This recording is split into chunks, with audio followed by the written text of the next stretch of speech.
Вітаю ўсіх. Гэта Рома і Вандра падкаст. Падкаст, у якім мы размаўляем пра спадчыну з людзьмі, якія так ці інакш звязаны з гэтай справай.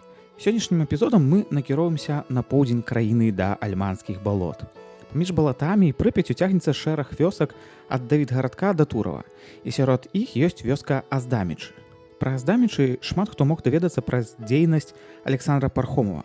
Александр распавядае пра вёску і яе радавод, а таксама дзеліцца здымкамі дамашніх архіваў. Ну і, канешне, можна зразумець, што сёння наша размова пойдзе якраз такі з Александрам. І перад размоваю стаяла дзве мэты. Першая – гэта даведацца пра працу над лакальным краязнаўствам праз разважанні і прыклады. А другая мэта – гэта зразумець, што сабой уяўляюць Аздамічы.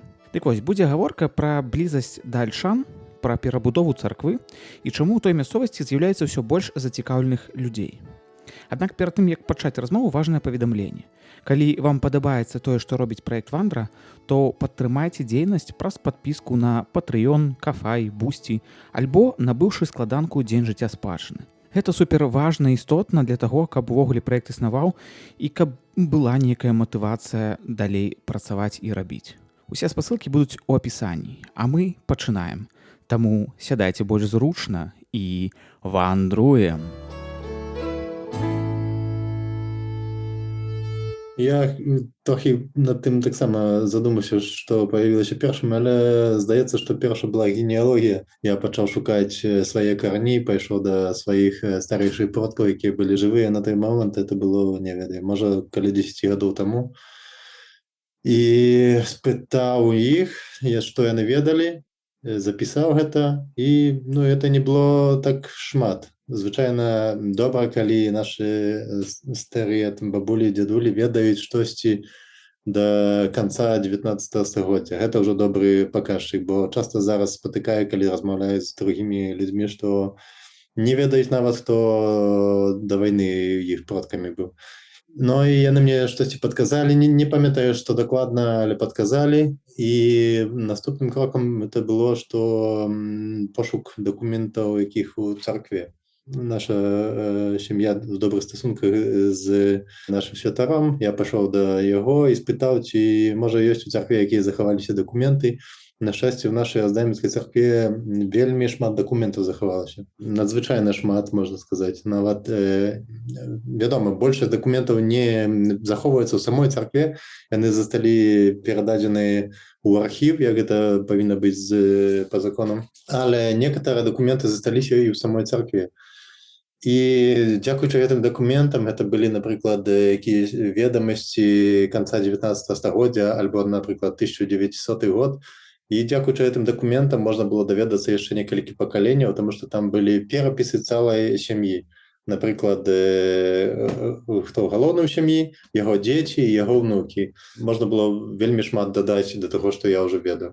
Гэта мяне зацікавіла яшчэ больш. І, можа, праз які год ці два я даведаўся, што можна яшчэ штось шукаць у архівах дзяржаўных. Паехаў у Мінск, даведаўся, што это ў Мінску. Ну і пачалося ўжо такое больш, не ведаю, цяжка сказаць, прафесіянальнае, але такое больш глыбокае даследаванне, ввогуле пашуківанне якіх-небудзь інфармацыі, якой-небудзь у інтэрнэце пра Аздамічы.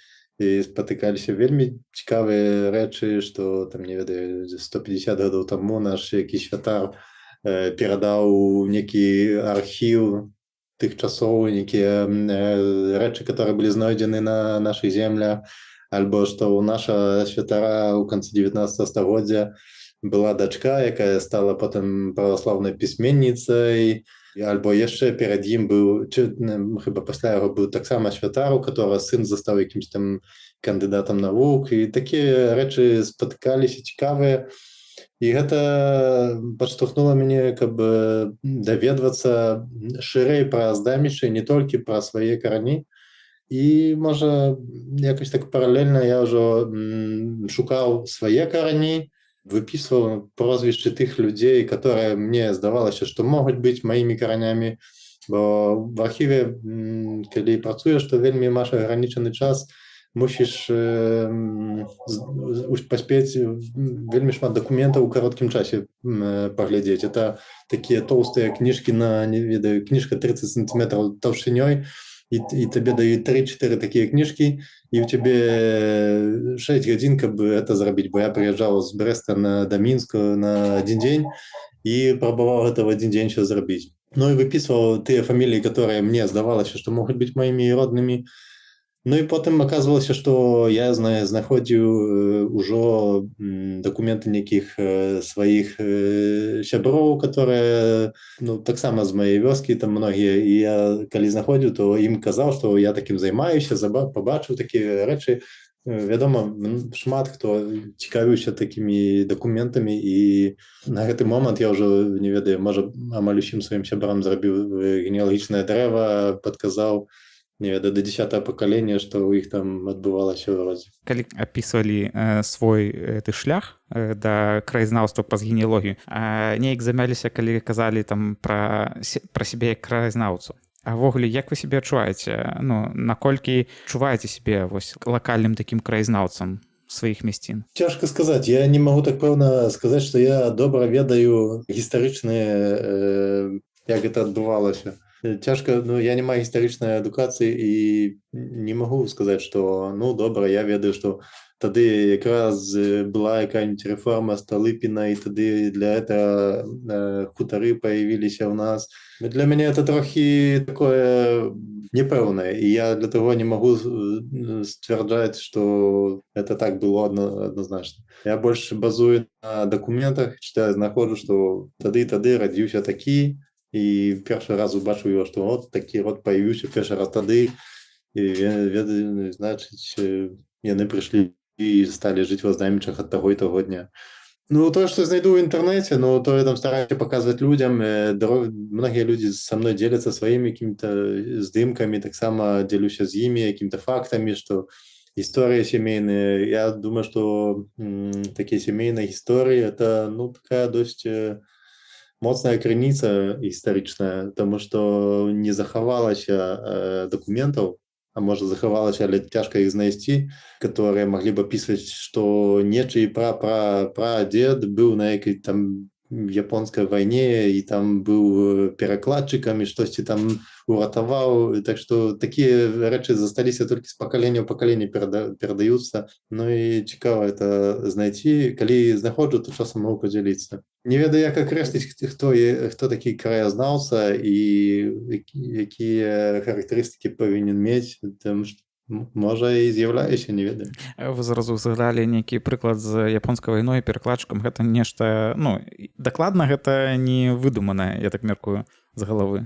Штосьці, якая гісторыя была? Не, это не выдуманае. Здаецца, што калі там збліжаецца 9 мая, то дзесьці я там пробую новыя якія-то дадзеныя паказваць в інтэрнэце, і людзі адзываюцца і паказваюць, што это, оказывается, это мой прапрадеда, это мои там прабабы брата, это яшчэ хтосьці, і там рассказывают такія свае гісторыі, которые не можна нідзесьці прачытаць, толькі даведацца ад людзей. Это так, я штось такое чуў, хтось мне апавядаў з маіх чытачоў. А вы гэта ўсё фіксуеце?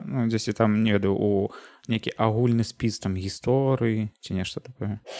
Пакуль не, але створаны для гэтага сайт, і я думаю, што галоўны цэль сайту быў, каб на этом сайце такія рэчы ў адным месцы утрымліваць. Але цяжка зразумець, як гэта арганізаваць, і пакуль што няма такой добрай арганізацыі. Думаю, многа што ёсць в інстаграме, дзе я не ведаю, ўжо гадоў 5-6, можа, я его там вяду, і там много таких гісторый. Якраз хацеў запытацца пра сайт. На дадзены момент, калі так разважаць і глядзець на розныя там краязнаўчыя праекты, то гэта пакуль што такое нетыповае для распаўсюджання прылада. Часцей там людзі дзесьці там у сябе нешта публікуюць, нешта распавядаюць на ўласных асабістых старонках. Мне вось пытанне было, а чаму менавіта ствараўся сайт? Так як я і сказаў, што хутчэй за ўсё, каб там у адным месцу дзесьці утрымліваць такія гісторыі, фотаздымкі, генеалагічныя крыніцы, некаторыя дакументы, которые я купляю в архіве альбо выписываем альбо штосьці, то я часам іх там публікую у такім ацыфрованым стане лічбованым, каб можна было нават пошук у інтэрнэце можа выдаць, што калі хтосьці будзе шукаць сваю фамілію, то прозвішча, то знайдзе сайт і знайдзе там якую-небудзь інфармацыю, то што цікавіць. Потому что мне здаецца, што Instagram, он хоць і такая досыць папулярная і моцная крыніца, але ўсё ж таки это нечая крыніца. І цяжка на ней в Інстаграме штосьці знайти. Нават сам я ведаю, што публікаваў не што там про гэту фамілію, про это прозвішча, але каб гэта знайти, то я павінен пролістаць, можа, 500 запісаў. Это было некалькі гадоў таму, і вельмі цяжка. Там няма ніякай мажлівасці, каб штосьці шукаць. А на сайце, напэўна, можна стварыць якіясьці інструменты, которые дапамогуць знайти. Зразумела. Ужо згадвалі генеалогію, часткова згадвалась там царква і захаванасць дакументаў. Ёсць таксама, такі вядомы, больш шырока вядомы факт там пра гаворкі лакальныя, таксама там традыцыйны строй, тое, што таксама прысутнічае там у сеціве, там на здымках і гэтак далей. А пытанне такое больш агульнае да вас, як да краязнаўцы. Што ўвогуле палягае ў сферу інтарэсаў даследаванняў вашу? Ці ёсць нейкія там, не ведаю, прыярытэтныя напрамкі? Ці тое, што больш уласна самому цікава? Напэўна, мне больш за ўсё мне інтарэсуюць людзі. Не традыцыі альбо строй, альбо гаворкі, которые падобныя на большай частцы Палесся. Можна сказаць, што цяжка будзе сказаць, хто выглядае на здымку. Это з нашай мясцовасці ці 200 кілометраў на ўсход ці на захад, бо Палессе вельмі шырокае. Але, напэўна, мяне інтарэсуюць людзі і іх гісторыі, которые паходзяць з Аздаміч альбо з нашых краёў, суседнія вёскі. І цікава чытаць гісторыі, што чалавек 100 гадоў таму паехаў у Амерыку на заработкі. Тады так было нормально. Зараз ездзіць, не ведаю, у Петербург альбо ў Польшу, а тады ездзілі ў Амерыку. Паехаў у Амерыку на заработкі, штосьці там зарабіў, прыехаў, паглядзеў, як там строяць дамы, яму спадабалось, і ён прыехаў і пастроіў такі дом, як там строяць. І такія гісторыі цікава знаходзіць потым дакумента, што так фактычна на такім караблі некалі плыў праз мора, праз акіян, плыў такі аздамец. Вельмі цікава заходзяцца рэчы. Ад Аздаміч да Альшан дзесьці там каля 18 кіlometrаў. І дзесьці 15-18 кіlometrаў да Альманскіх балот, калі там больш так углыб заехаць. І у меня вось пытанне: жыхары вёскі Аздамічы і сама вёска Аздамічы цягацее больш да агуркоў ці да журавін? Напэўна, да работы, да працы. Цяжка спаткаць чалавека, который зараз тут змяняецца, але раней, як я ў дзяцінстве маё было і яшчэ раней, то каб людзі штосьці не рабілі, это немагчыма было. Весь час штосьці рабілі. І неважна, это былі агуркі ці перад агуркамі. Я памятаю яшчэ, як вазілі, прадавалі гародніну некія ў Маскву. Обычная звычайная грузовой машинай з зілом вазілі ў Маскву прадаваць гародніну. Альбо моя бабуля 40 год ездзіла, як кажуць, на вясну. Это у нас дзесьці зараз у лютым бяруць насёны, так, і едуць дзесьці у сторону цяплейшых раёнаў, які там бліжэй Чачні, там які Краснодарскі край, дзесьці туды. Хто куды, і там ужо хутчэй пачынаюць садзіць гародніну, і там прадаюць насёны. Это, можа, больш з Давідгарадка пашло, бо там моцна такое распаўсюджана было. Але у нас таксама, што людзі не шукалі сабе, шукалі сабе работу, шукалі дзе зарабіць. Бо это таксама такая характарыстыка нашага рэгіёну, вельмі моцна заселены рэгіён, вельмі шмат людзей на малым кавалку зямлі. Няма з чаго зарабіць сабе, няма працы такой, каб можна было добра жыць. І людзі шукалі якогось лепшага хлеба, выязджалі заўсёды там, дзе не было людзей, дзе людзі менш працавітыя. І гэта да гэтай пары так ёсць, што людзі з Аздаміч ездзяць, мае браты дваюродныя ездзяць і працуюць у іншых рэгіёнах Беларусі, бо не ведаюць, чаму там няма людзей, не хочуць працаваць ці што. выгодно поехать, там заробіць, прыехаць і так весь час ездзіць. Так што не ведаю, я памятаю тыя часы, калі не было яшчэ гуркоў. А журавіны былі, але не ведаю, ці быў такі попыт. Не памятаю такого, што можна было гэтыя журавіны прадаваць і добра на гэтым зарабляць. Это якось зрабілася ў астатнія часы. А раней другія рэчы былі, але напэўна увесь час людзі шукалі сабе працу. А ўвогуле само разуменне, ну там блізасці да балота, яно неяк паўплывала на побыт? Ну, мне здаецца, што для нас балот і лес это не штосьці надзвычайнае. Гэта папросту частка наша жыцця, як не ведаю, ёсць поле, у котором маеш соткі, дзе маеш не ведаю, картоплі там ці буракі ці што-кольвек. Ёсць сена, дзе маеш каровы і коні. Зараз людзі амаль не маем, калісьці мелі па двое кароў, трое. І трэба было это сена абрабляць. А ёсць лес, дзе ў лесе робіш дровы, загатаўліваеш, альбо едзеш у сезоне, збіраеш грыбы, або едзеш лавіць рыбы, альбо не ведаю, папросту на паляванне, хто там любіць.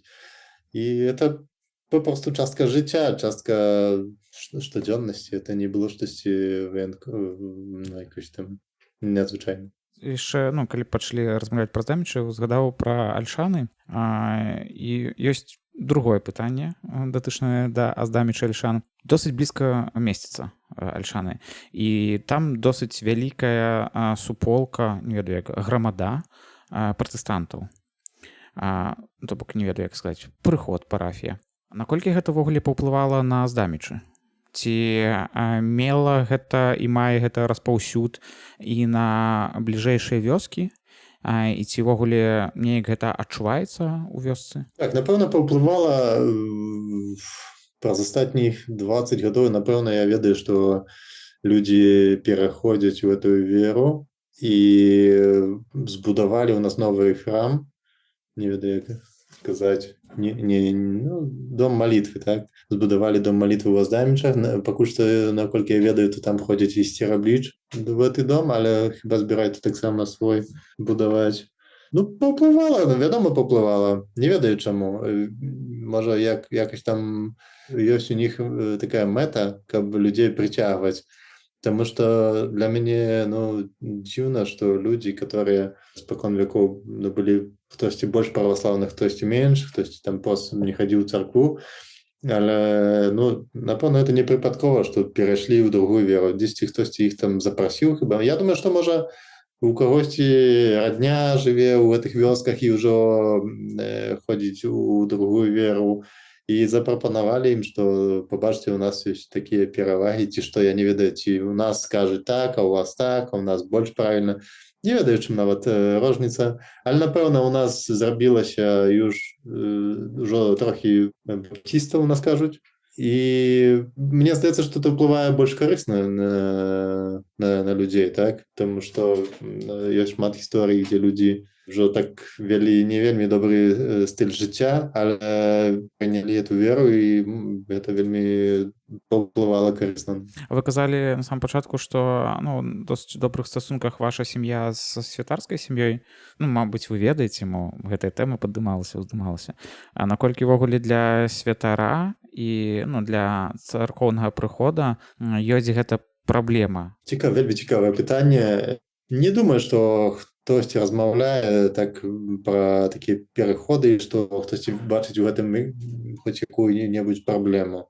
Таму што, я думаю, большай праблемай з'яўляецца тое, што ёсць такая шэрая сфера, так? Што, напрыклад, у Аздамічах жыве 1000 чалавек. З іх у дом малітвы баптістаў ходзіць, не ведаю, можа 50, у царкву праваслаўную ходзіць, можа 100 рэгулярна, а остальные 850 нікуды не ходзяць. Яшчэ, можа, 50 ходзіць пад магазин. І праблема больш, што гэтыя людзі з такой шэрай сферы, яны пераходзяць хутчэй за ўсё у дом малітвы, чым тыя праваслаўныя. Тыя, хто ходзіць рэгулярна ў царкву праваслаўную, яны, напэўна, не перайдуць да баптістаў. І прыход трымаецца галоўным чынам на тых, хто ходзіць рэгулярна ў царкву. Так что думаю, что это такое незаўважальна, што яны папросту існуюць. Так як у дужых мясцовасцях, напрыклад, у горадзе жыве, не ведаю, 100 000 чалавек, ну то ў царкву ходзіць 1000, а не ведаю, дом малітвы яшчэ 1000, а 90 000 нікуды не ходзіць. Ну, образна, я так думаю, я не ведаю напэўна.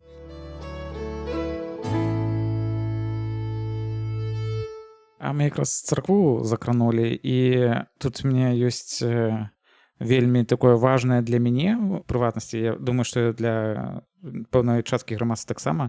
У царкве быў рамонт нядаўна, і царква крышку змяніла свае аблічча, свой знешні выгляд.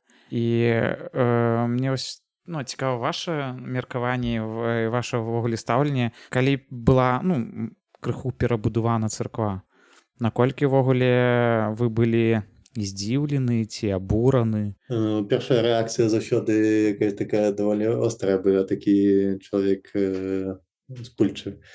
І што не падабалася мне этот тренд, так? Але з другой стороны, я зразумеў, што это натуральны ўплыў рэалій, які зараз ёсць, што, напрыклад, у нашай царкве дагэтуль было бляшаны дах, такі срэбны, не ведаю, з чаго это была якаясь там бляха.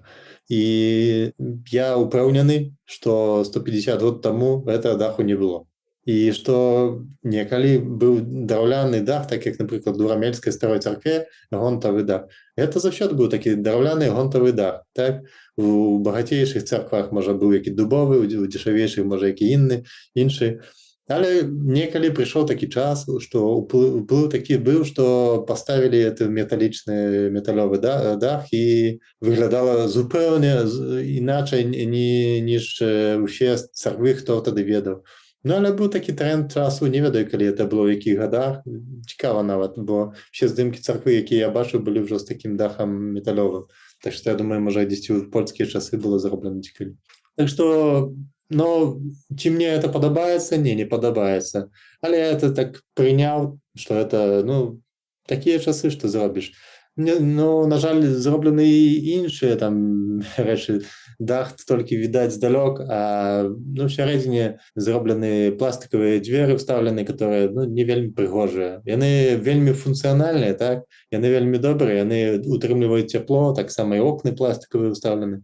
Але это абсолютно і блізка не падобна да царквы, так? до таго, як там было заўсёды. І калісьці, можа, там не было якогось там абагравання, але зрабілі, паставілі там якую-нибудь печку і пачалі этой грубкай тапіць. Не ведаю, некалі это з'явілася. Пры маёй памяці, мне здаецца, это заўсёды было, але калісьці, хутчэй за ўсё, можа, і не было. І такія змены ёсць, што зробіш. Думаю, што это павінна было неяк вырашацца праз не ведаю каго. Дзесьці было некае запытанне хіба да улады, не ведаю, да якой, ці да мясцовай, ці да якой там міністра архітэктуры, ці яшчэ дзе. І сказалі, можа, бацюшка сам дзесьці пытаў, сказалі, што гэта не гістарычны помнік, гэта звычайная царква, святар адказны за яе, і рабіць, што там вам здаецца, што патрэбна зрабіць. Так? Людзі самі забралі грошы і самі зрабілі. І нікога не інтарэсуе навокал, што там адбываецца. А ўвогуле, было некае абмеркаванне сярод там мясцовых жыхароў, што будуць нейкія там значныя перабудовы? Мне цяжка сказаць, я не жыву ў Аздамічах і пра многія рэчы даведваюся толькі пасля. Напэўна, это быў працэс не аднаго дня, збіралі грошы, можа, год. І пакуль збіралі тыя грошы, некаторыя выказваліся, што гэта не найлепшы сцэнарый для нашай царквы, што это не трэба так рабіць, што калі робім, то трэба зрабіць так, як было, толькі новае, так, чтобы яна не мяняла свайго выгляду. Але падобна, што дзесьці хтосьці пытаў, ці можна зрабіць так, як было, але новае, і сказалі, што не, так не зробім, бо это вельмі дорага, это рэстаўрацыйныя работы і так далее. Не ведаю, колькі в этом правды, я толькі даведваюся там некаторыя рэчы ад другіх людзей, хтосьці штосьці скажа. А вы сказалі, што яшчэ там вокны і дзверы замянілі. А тыя, якія былі, яны былі нейкія Мабыць, больш пытанне да дзвярэй. Яны былі больш нейкія аўтэнтычныя ці не па знешнім выглядзе? Цяжка сказаць, это не былі нейкія дзверы, якія можна назваць, не ведаю, которые можна было б да аховы культурнай спадчыны даць. Хутчэй звычайныя драўляныя дзверы, досць масіўныя, але звычайныя, не было там, мне здаецца, ніякай разьбы, нічога, толькі дошкі памаляваныя. Не ведаю, мне здаецца, можна было знайсці лепшае выйсце. А запытаюсь яшчэ, ну, дакладна гэта не да вас, мабыць, мусіць быць гэтае пытанне ўвогуле да мясцовых жыхароў, але праз тое, што вы там пэўны час жылі і ну, вашы там сваякі жывуць і вы ведаеце ўвогуле грамадства, зможаце адказаць, наколькі істотна ўвогуле для мясцовых тое, што царква змяніла свой знешні выгляд? Альбо гэта ўвогуле іх менш цікавіць, бо ну, царква ж ёсць куды хадзіць, а як яна ўжо там выглядае, гэта іншая справа. На жаль, мне здаецца, 87% падтрымлівае змены. Таму што тыя, хто не падтрымліваюць змены таго выгляду, ну то яны прызвычаіліся, ну і добра, што зробіш, няхай так будзе. Тут я крышку дадам кантэкста пра царкву. У Аздаміцкай царкве ў мінулым годзе падчас рамонтных прац купал баня быў заменены на купал цыбуліну з пазалоты, а над уваходнай часткаю купал цыбуліну паставілі замест адметнага шпіля. Фактычна, юрыдычных парушэнняў ніякіх няма, бо царква не ўнесена ў спіс гісторыка-культурных каштоўнасцей. Аднак, канешне, тут гаворка не пра юрыдычныя аспекты, а пра культурныя. Праблема візуальнай трансфармацыі цэркваў у Беларусі насамрэч гэта рэгулярная з'ява. І ў тых жа Вялемічах, якія недалёк месяца, замена купалоў была зроблена ў 2009 годзе. На глобусе нават можна паглядзець, як было і як стала. Ёсць яшчэ больш абуральныя прыклады, напрыклад, царква ў Відзіборы. І гэта ўсё Столінскі раён. Апроч замены купалоў ёсць яшчэ праблема і добраўпарадкаванні тэрыторыі. А калі дакладна, гэта спілавалі дрэвы, пасадзілі туй. У 2021 годзе пра гэта пісаў зялёны партал, спасылка будзе ў апісанні. Як тады тлумачыў краязнаўца Іван Ляшкевіч з Альпеня, логіка такая, што ад туі не трэба прыбіраць лісце. Таму святары падтрымліваюць і ініцыююць такія змены. Чаму на моманце змен акцэнтую ўвагу? Бо пагроза гэта гуляе па Беларусі зараз. Час ад часу знаходзяцца сродкі на аднаўленне цэркваў. З аднаго боку справа неблагая, бо можна штосьці даглядзець, выратаваць, а з іншага гэта можа быць сапраўднай пагрозай для эстэтычнага выгляду самой вёскі, бо царква ж знаходзіцца ў вёсцы і фарміруе нейкія аблічча. І ўвогуле самога аб'екта спадчыны. А калі ёсць рэалізаваныя кейсы перабудовы і змены аўтэнтычнага выгляду, то гэтыя прыклады могуць быць нейкай такой ролевай мадэллю, ну, для тых жа суседніх прыходаў, так мовіць. Ну, канешне, не абавязкова для суседніх прыходаў, але, ну, гэта досыць так лагічна. Недалёка паглядзелась, пабачылась, даведалася і таксама зрабілася. І я ўсё да чаго? Праз раку Прыпяць ад Аздаміч стаіць прыгажэнная царква ў Кажан-гарадку. Царква знаходзіцца ў стане рамонту. Апошнія навіны і здымкі былі з мінулага года. І калі чытаць пра планы, то там пазначана. Новы этап уключае ў сябе замену кроўлі, крыжоў і купалоў храма. Ну і што можна чакаць ад гэтага? Канешне, нічога добрага. Хаця насамрэч я не бачу ніякіх там планаў, ніякіх там не было анансавана, што дакладна будзе зроблена, але ж ёсць хваляванні. Дык вось, актуальных здымкаў яшчэ сам уласна не атрымаў, але ж наперадзе вясна і распачынаецца пачатак прац на адкрытым паветры, таму перспектывы, шчыра кажучы, крыху хвалююць. Але ж будзем сачыць, што будзе ў гэтым годзе.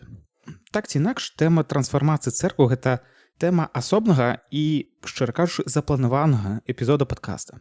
Ну, а мы зараз будзем працягваць, бо гаворка ў нас сёння ідзе пра Аздамічы ды лакальнае краязнаўства.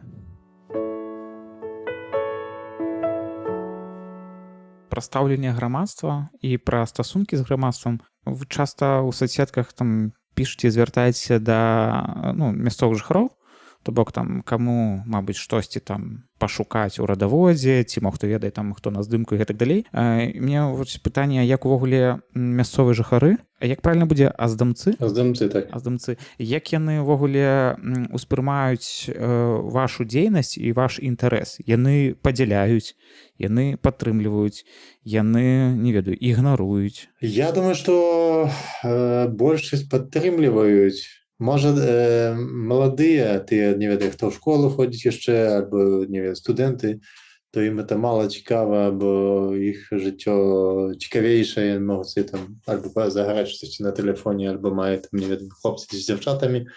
А ўжо старэйшыя, которые там не ведаю 30-40 плюс, то можа больш цікавяцца, а яшчэ больш тыя, хто там не ведае 60 плюс, то ты ну, такія таксама ёсць у інстаграме, в аднакласніках дзесьці, то ты цікавяцца, і калі я прыязджаю вас дамічы, мяне спаткаюць, то размаўляюць са мной пра гэта, што о, цікава там кідваеш гэтыя здымкі, яшчэ пішаш часам па здаміцку, то вельмі цікава паглядзець, такія чуў каментары. Негатыўна не памятаць, я чуў штосьці, што хтосьці сказаў негатыўнае. Часам людзі могуць саромецца, што дзесьці там не трэба в інтэрнэце, каб іх здзець, фоткі іх выкідваць, бо ой, што там цікава, што там я там, каму я буду цікавы там, не ведаю, а некаторыя ну, нармальна аддаюць, што ў іх ёсць цікава паглядзець. Як і ўсе людзі розныя, і так і стасункі розныя. Ну негатыўна это наўрад ці канешне, ну бо здаецца чаго негатывіць, але ж ну могуць быць тыя каму напрыклад проста ўсё роўна. Ну і тут удакладню пытаннем, а наколькі вы бачыце гэты інтарэс ну да таго што вы робіце па вашых адчуваннях, наколькі ён адпавядае вашым чаканням і жаданням? Я не думаю, што інтарэс ёсць вялікі, нікога это вельмі не это такое ведаю такі інстаграмны контент, які ну паглядзеў 3 секунды і ўжо не памятаю, што там было. І думаю, што мала каго цікавіць. Ёсць некаторыя часам спатыкаюцца так нейкія рэчы, каго могуць зацікавіць больш, але не ведаю, это можа індывідуальна, кагосьці штосьці цікавіць больш, напрыклад, не ведаю, зараз спатыкаюцца выпускнікі, ну то я часам укідваў у лютым фоткі, хто там кончыў школу 10, 20, 30, 50 гадоў назад, і укідваў фоткі, бо я некалі задаўся мэтай і знайшоў усе здымкі ўсіх класаў. Ну і выкідваю такія здымкі, ну то можа гэта камусьці цікава паглядзець сябе на свой клас, напрыклад. А камусьці цікава, калі пра яго прозвішча штосьці будуць пісаць, а камусьці цікава штосьці не ведае, можа пра польскі перыяд, а камусьці пра вайну. Так што я думаю, это такое каму што, але здаецца, што заінтарэсавання вялікага няма. Калі я пішу, што каму пашукаць дрэва, карані, бо я сабраў амаль усе магчымыя звесткі пра знаміцкі прыход за астатнія 250 гадоў, ну то мало хто інтарэсуе, ніхто там, вядома, пішу, што бясплатна, рэдка хто напіша, што ну, пашукайце, там пару чалавек можна напісаць, так што я маю там, можа, 1600 чалавек праглядае Інстаграм, і з іх, можа, я ж кажу, каждый там разик так пішу, то 2 чалавекі запытае. А як вы гэта ўвогуле тлумачыце? Ну, чаму такі малы інтарэс, калі ёсць усе магчымасці, каб нешта даведацца, як вы пішаце гэта бясплатна, то бок ну і грошы плаціць быццам бы не трэба, і працаваць над гэтым не трэба, фактычна праявіць толькі інтарэс? Я думаю, што кожнаму гэта трэба дарасці да свайго, так? Потому што я некалі таксама гэтым не цікавіўся. Я займаюся гэтым каля 10 гадоў, але папярэднія 30 гадоў я гэтым не займаўся. Таму што кожны дарастае ў сваім часе. Хтосьці можа, як будзе ўжо на пенсіі, будзе цікавіцца, хтосьці як штосьці здарыцца ў сям'і, то зацікавіцца, альбо ну, яшчэ штосьці. Просто так як людзі розныя, і кожны інтарэсуецца ці нечым сваім, ну то таму і не цікавіцца. А ці ёсць у вас разуменне, ну і ўвогуле, ці бачыце вы нейкі шлях да таго, каб зацікавіцца гэтым? Мабыць, для кагосьці гэта будзе, не ведаю, адказ на пытанне, а з чаго там, ну не з чаго пачаць, а праз што ўвогуле зацікавіцца? Думаю, што праз нейкія цікавыя гісторыі. Калі, альбо там, не ведаю, ну, цікавыя гісторыі, так? Я, напрыклад, быў у нашым абласным брэсцкім архіве некалі і бачыў некалькі спраў пра атрыманне паспарта, ці там довад асабісты на той момант. І это было, ну, 100 год назад, 1927, 10 такія гады. Ну і людзі, якія жылі ў тыя часы, которым магло быць 20, 40, 50, 60 гадоў, ішлі і атрымлівалі дакумент. І гэта вельмі цікава паглядзець, як выглядаў твой продак, которому было 50 гадоў, і он пашоў рабіць такі дакумент 100 год назад. Это значыць, што здымкаў такіх людзей практычна нереальна знайсці ў кагосьці ў домашніх архівах. І я, напрыклад, знайшоў, а зараз, маючы амаль усе дакументы па нашаму прыходу, то я магу сказаць, чый гэта чалавек, хто яго патомкі ці продкі і так далей.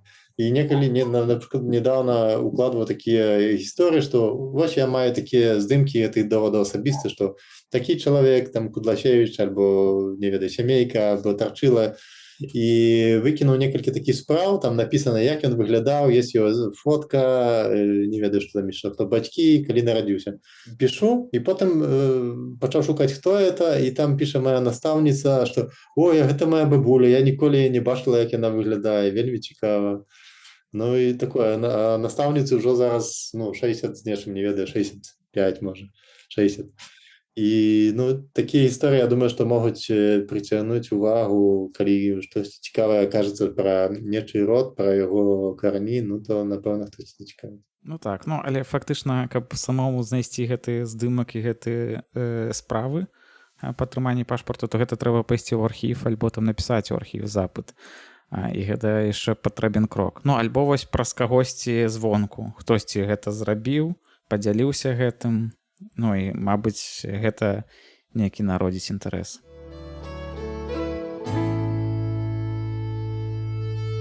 Калі так глядзець на тыя дзесьці праекты, дзесьці ўвогуле актывістаў, то ёсць некая такая шчыльнасць якраз вось у гэтым рэгіёне стольнічымі, бо вось вы цікавіцеся, займаецеся здамічамі. Ёсць Саша Гушча, якая там штосьці падобнае робіць там у Вялемічах.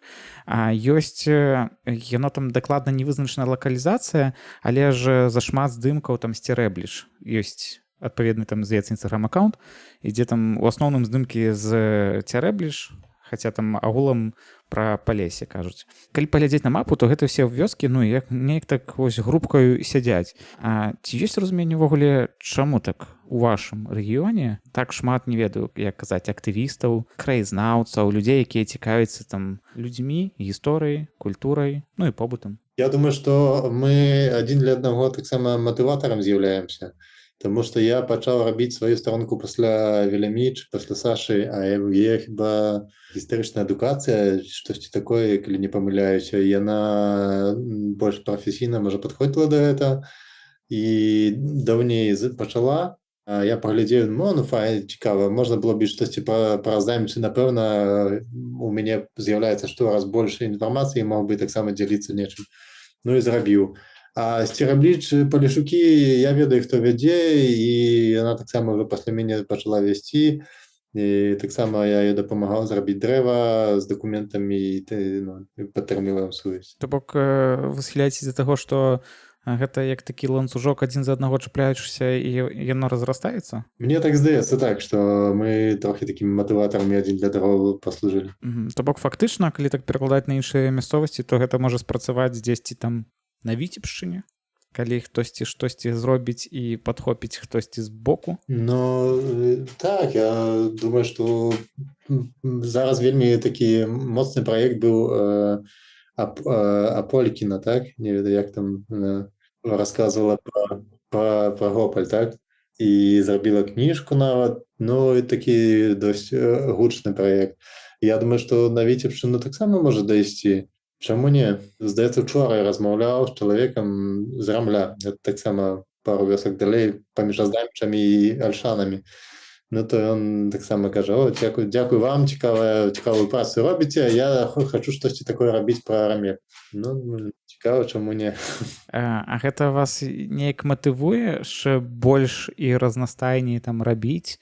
Тое, што вось людзі цікавяцца звонку, іх вы матывуеце нейкім чынам, і яно неяк разрастаецца? Не ведаю, я думаю, што так. Калі я штосьці пабачу, што хтосьці кіну, напрыклад, была зараз тэма Новы год, каляды, і, здаецца, Вялемічы першыя ўкінулі штосьці, што калядныя тэматыкі, а я знайшоў там пісьменніцу з Мачуля, і яна напісала цікавы верш калядны, даўно напісала. і таксама кінуў фатаграфію. Да нас прыязджаў такі амерыканец, можа чулі вы такую гісторыю, Джон Кунстатер. Ён быў у пасольстве Амерыкі пры Беларусі, і ён вельмі любіў нашыя вёскі і прыязджаў кожны год, рабіў вельмі многа фатаграфій, потым аддаваў ты фатаграфіі людзям. Ён вельмі любіў нашы традыцыі. Не чулі гэта, не бачылі? Нават ёсць сайт, называецца radimafota.com. Ён это публікаваў толькі чорна-белыя здымкі, і галоўным чынам это аздамічыць раблічы. І потым он ездзіў яшчэ там другія рэгіёны Беларусі. Ён ужо быў на пенсіі, прыязджаў, не ведаю, з Амерыкі прыязджаў спецыяльна, ездзіў, астанавліваўся недзе там, не ведаю, Тураве альбо ў людзей і рабіў фатаграфіі вельмі шмат. Это пачынаецца ад 2006 года хіба. Ну і пасля ковіда, як пачаўся ковід, ён уже больш не ездзіў, бо вельмі розныя рэчы тады утварыліся, і не ведаю, як, калі ён можа зноў папасці да нас. Але это таксама такі вельмі добры, моцны ўклад у захаванне спадчыны. Ну і я взяў яго здымак, верш з Мачуля, і ўсё так, бачу, такі папулярны пост атрымаўся, што хацеў сказаць толькі тым, што мяне зматывавала это Саша, калі яна першая ўкінула пра каляды. Мы ўсё кажам увогуле пра некую такую вось лакалізацыю століншчыны. А ці бачыце вы ў гэтай дзейнасці, у сваёй краязнаўчай, у прасоўванні, бачыце некую карысць больш шырокую, чым карысць для століншчыны? Напэўна. Я б сказаў, што я не выдзяляю наш рэгіён як столішчына. Я нічога агульнага з стольным не маю, і наш рэгіён нічога агульнага з стольным не мае. Это не наш рэгіён. У нас ёсць нават група ў Тэлеграме, і яна называецца «Ад Турова да гарадка». Это мы бліжэй да Турова, чым да Століна, і да гарадка. Это вот наш рэгіён, і он вельмі моцна адрозніваецца тым, што, так, не ведаю, этой вёскі ад Турова да гарадка – это адзін такі суцэльны рэгіён. Можа, гэта пайшло ад тых часоў, калі былі вёскі панскія, яшчэ было крепостное права, і тады было такое дзяржаўнае такі маёнтак Тураў называўся, і ў яго ўходзіла, можа, дзесятак вёсак, канчаючы аздамічамі, здаецца. Ці так, калі не мылюся. І, можа, гэта паўплывала так, што наша культура была вельмі блізкая праз 100 гадоў. Пытанне было пра столічну, так? Чаму? Я пытаўся ўвогуле пра тую карысць, якую вы адчуваеце ад праекта. Не ўласна вы адчуваеце, а якую нясе праект. Я так прамовіў століншчына, зараз разумею, што ўвогуле не варта казаць слова «столін». Яно ёсць тут як ругательства.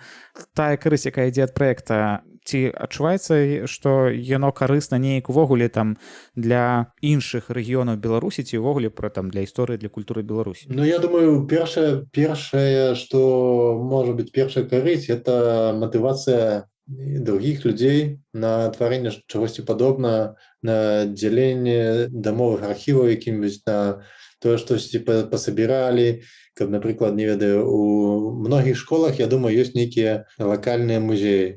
І можна з гэтых музеяў нечым падзяліцца, паказаць. Я думаю, гэта зверху прыказалі школам, каб каждая школа мела свой нейкі сайт, старонку. Так? І на этой старонке таксама многа чагосьці напісана.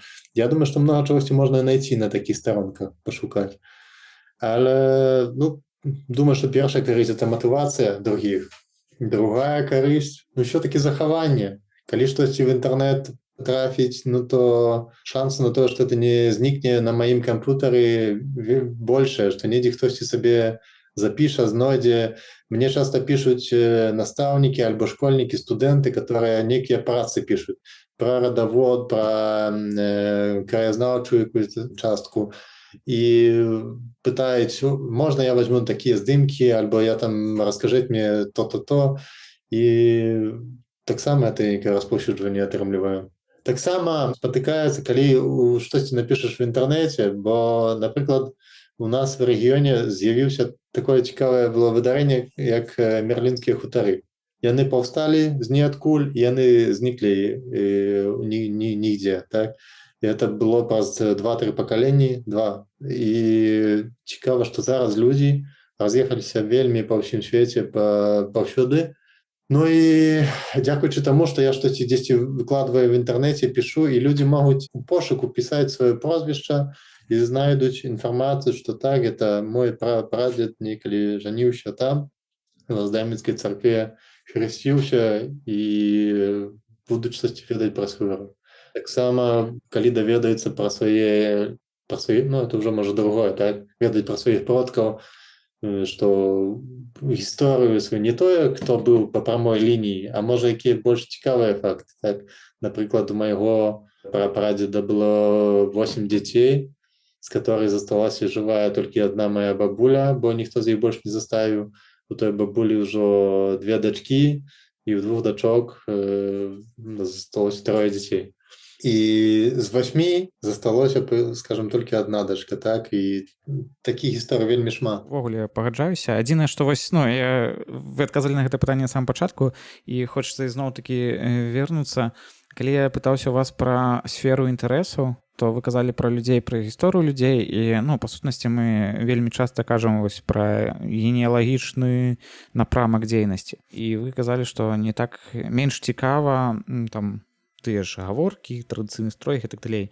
А калі казаць увогуле пра агульнае вось гэта агульную такую мэту асветы, ці няма адчування, што праз тое, што не даследуецца, не фіксуецца вось гэтыя фальклорныя напрамкі, нешта губляецца для рэгіёна? Ну, напэўна, губляецца. Напэўна, штосьці можна было б рабіць больш, але, можа, мы не ведаем усяго. Можа, дзесьці штосьці праводзіцца, нейкія этнаграфічныя даследаванні ці яшчэ. Напрыклад, мае сябры вучыліся на гістарычным факультэце ў Брэсце і кіраваў там некія заняткі, вёў іх там выкладчык з Веляміч, ён там працаваў і жыве зараз у Брэсце, не ведаю, ці жыве. І ён прыязджаў на практыкі этнаграфічныя у Аздамічы, я ведаю, часам. Не кожны год, але што другі, што трэці год прыязджаў у Аздамічы, в Аздаміцкую школу, яны былі на такіх этнаграфічных практыках. Ну і мне здаецца, яны павінны былі назбіраць досць многа інфармацыі, але я нідзе этой інфармацыі не спатыкаю, ніколі пра гэта не чуў, не ведаю, што з гэтым сталася. Я адзін раз бачыўся з гэтым выкладчыкам, размаўляў з ім, пытаў, ці можете мне якую інфармацыю штосьці даць, што вы там былі. Але нічого канкрэтна ад яго не дастаў. Ён казаў, што ну, ўсё засталося ў універсітэце, я ўжо на пенсіі, я там нічого не маю і так далее. Так што можа дзесьці гэта ўсё ляжыць, і так як в архівах. Толькі чакаю часу, калі хтосьці знайдзе эта інфармацыя, а штосьці павінна дзесьці быць.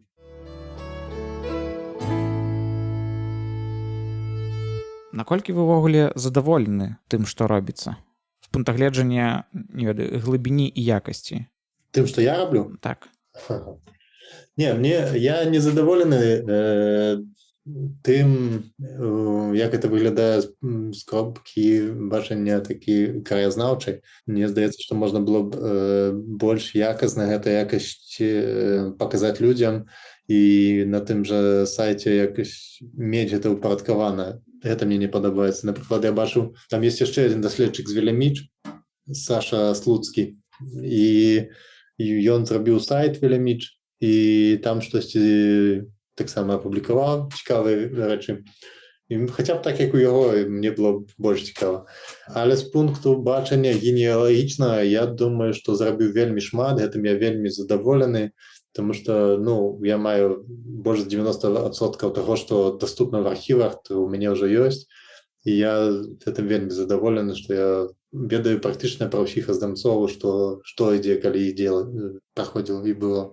А ці ёсць у вас увогуле жаданне, ну, ці там, не ведаю, патрэба рабіць штосьці больш, чым тое, што зараз робіцца? Але там, ну, напрыклад, ёсць нейкія абмежаванні там часам, рэсурсам, ну і гэтак далей. Бо гэта ж, ну, фактычна, гэта ж такі, ну, проста улюблёны занятак. Гэта не можа быць працы, фактычна. Таму, ну, на гэта нельга выдаткаваць, там, не ведаю, увесь час. Так, напэўна, ёсць жаданне рабіць больш, ёсць нейкія ідэі, і, ну, думаю, што некалі знойдзецца час, і гэта зробіцца. Напрыклад, 5 гадоў таму Я выпадкова знайшоў кнігу польскай аўтаркі, не ведаю, чулі гэту гісторыю? Мабыць, я разумею, пра якую гісторыю кажаце, бо дзесьці месяц таму выкладалі пераклад. Так, і я хацеў сказаць, што я нашоў эту польскую кнігу, як жанчына ў 1931 годзе жыла ў Аздаміча, потым пераехала праз год-два, яна пераехала ў Польшчу назад,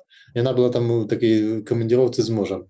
Вярнулася назад, жыла ўжо Польшчы, пражыла вайну, і праз гады пасля вайны яна запісала свае ўспаміны, як ёй жылося ў Аздамічах, яна вельмі цёпла ўспамінала гэтыя часы, ей цікава было, і выдала ўжо яе дзеці, гэтай жанчыны, которым было больш за 80 год, яны на свае грошы выдалі, зрабілі кніжку з гэтых успамінаў. Там была частка кніжкі, это былі успаміны, а яшчэ іншыя рэчы там былі пра іншыя часы гэтай аўтаркі. Я знайшоў эту кнігу і яе перакладаў. Я думаю, што это такі скарб для Аздаміч, што пра Аздамічы 1931 года пачытаць, пра продкаў некаторых там напісана, таксама это вельмі цікава. І гэта не адна рэч. Напрыклад, у мяне тут ляжыць кніга таксама пра ўсходняе Палесча, і я яе чытаю. Чалавек жыў у канцы 19 стагоддзя, дзесьці каля рэчыцы Мазыра, і ён апісаў усе традыцыі мясцовыя, якія там былі.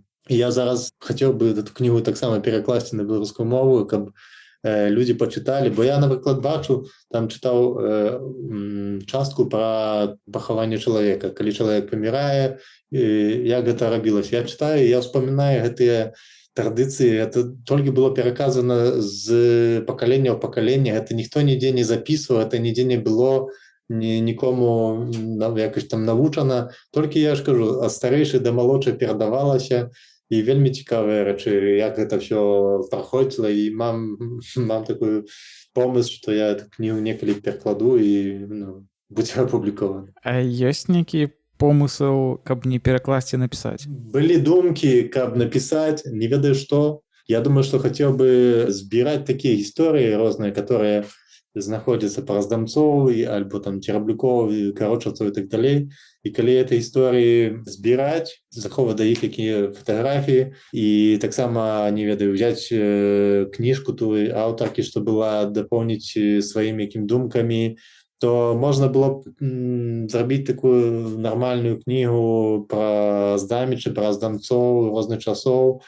Можна многа чаго напісаць, ёсць такія думкі, але, напэўна, не хапае часу, і няма яшчэ такой канцовай версіі, як бы то магло выглядаць і што там магло б быць. І зноў-такі гэта і пра матывацыю, і пра то, як вы гэта адчуваеце, гэтыя працэсы. На самом пачатку казалі пра архівы, згадвалі генеалогію і пра тое, што ўвогуле назбіралася шмат чаго, і па сутнасці яшчэ збіраецца нейкіх дакументаў архіўных. І гэта ўсе, па сутнасці, архіўныя дакументы, яны альбо ёсць у адкрытым доступе, альбо патрэбна замаўляць непасрэдна ў архіве. Тое, што ў адкрытым доступе гэта ўсё зразумела, яно там усім даступна, але шмат чаго яно захоўваецца ў архівах, і вы замаўляеце адпаведна сканаванне гэтых спраў, і гэта каштуе немала. І вось у меня пытанне, як вы ўвогуле для сябе тлумачыце гэтыя выдаткі? Вы выдаткуеце грошы на што? На хобі.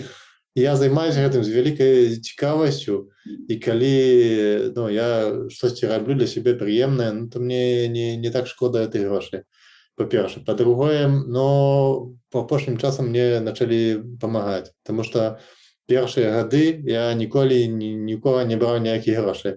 Але потым было такое, што калі я камусьці зрабіў дрэва, то людзі неяк дзякавалі, спатыкалі мяне дзесьці на вуліцы, давалі грошы, давалі, не ведаю, цукеркі, штосьці такое было.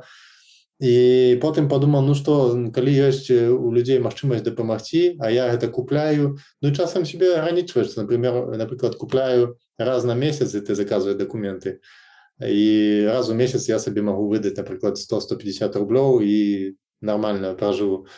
І калі мне хтосьці там пытае пра дрэва, я ніколі не кажу, што гэта каштуе грошай, але потым я кажу, што, напрыклад, заказвае зараз дакументы за 1934 год, і можа хто хоча дапамагці, каму падабаецца моя дзейнасць, ну то можете падтрымаць, каждый рубель будзе паможа, так, і мне некалькі разоў уже людзі памагалі, тыя, хто там персанальна заказваў дрэва, шукаў сваіх продкаў, альбо просто я нават не ведаю ад каго, таму што нешта прыйшло на карту, я не ведаю ад каго, але ўсім дзякую.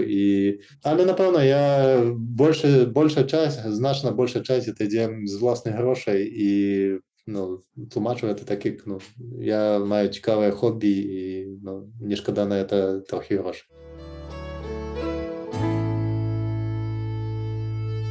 Даследаванне, праца з людзьмі, бо фактычна все тое, што робіцца, гэта ўсё праз людзей, і размовы, і ты ж фотаздымкі і так далей.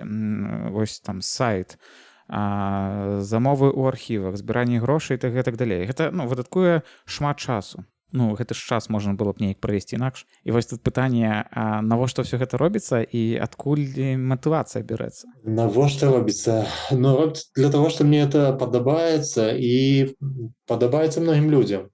Можа, не толькі людзям, калі мне хацелася б, але многім падабаецца, і многія проста не кажуць, што ім падабаецца, але потым дзесьці спаткаю, то могуць паведаць, што было цікава, мне было пачытаць. Навошта? Напэўна, для сябе, першай чарзе для сябе, шукаю штосьці для сябе, і паралельна знаходжу штосьці для другіх. А публікацыі это, думаю, што это для того, каб штосьці захавалася ў часе. Таму што я тое, што знайшоў многа чаго, хочацца з гэтым падзяліцца з людзьмі, каб калі мяне не стане, это можа быць у любы момант. То ўсё, это не ведаю, калі хтосьці, які даследчык паявіцца вас даміча, калі колькі гадоў, і зноў будзе з нуля гэта ўсё збіраць, так? Так што можа таксама падзяліцца. А матывацыя, часам можа не хапае матывацыі. Часам хтосьці напіша цікавае, альбо пабачыў каго другого, падгляджу такіх падобных якіх групах, і штосьці цікавае пабачыць, таксама хочацца падзяліцца, калі цікава. Наверное, так як я казаў раней, што самі сябе матывуем. Такая вось атрымалася размова. Спадзяюся, што мы ў бліжэйшай будучыні зможам даведацца больш пра здамічы і той лабік па лесе, который месціцца паміж Давыдгарадком і Туравам. Там дакладна ёсць пра што распавядаць, і дакладна ёсць над чым працаваць. У апісанні пакіну спасылкі на сайт і соцсеткі праекта пра здаміч.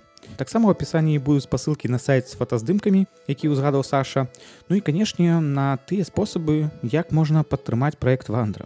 Нагадаю яшчэ раз, гэта важна для ўласнай матывацыі і важна для існавання праекта. Дзякуй. На гэтым будзем развітвацца, таму дзякуй, што даслухалі гэты выпуск да канца. І, канешне, вандруем!